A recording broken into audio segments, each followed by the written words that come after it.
So we had a property in Rosemount which we previously sold with Mark. We're looking for acreage and... Acreage without the maintenance. Acreage without the maintenance, lots of trees. We noticed a development sign up. The developer said to us, come over and I've got this 1,000 square metre block that I think you guys might like. And I was like, not interested, we were acreage shopping. But we came in, looked at the rainforest, noticed the big vacant land next door, which was going to be a park. And we're like, this is actually acreage without the maintenance. We can hook up the caravan, go on the weekends, not have to stress about the lawn, spend time with the kids and not have the maintenance of an acreage. So we're like, this is actually probably more what we were looking for than what we realised. It's a very unique design. I would more classify it maybe if I had to as an American farmhouse.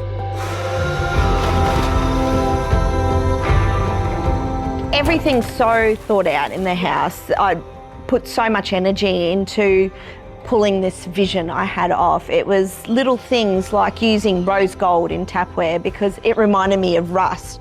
Then the barn doors that give you that beautiful character, the stripes on the roof, the VJ boards, it was just, it all had to sort of talk together. It was sort of the modern world and an old farmhouse merging together. There was a piece of artwork that I just really fell in love with and it really spoke to me.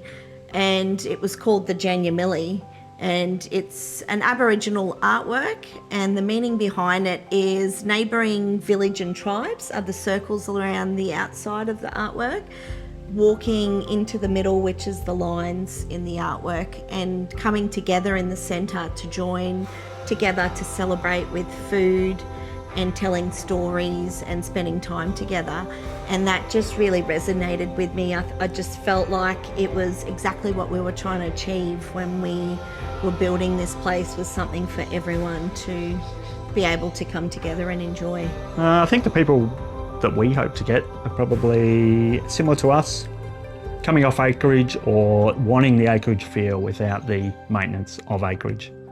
Sadly, we did think this was going to be our forever home, but Mark had an opportunity with work to move to Sydney and we just couldn't refuse it. So unfortunately, but fortunately for someone else, it's time for us to move on and let someone else move in and call this beautiful place home.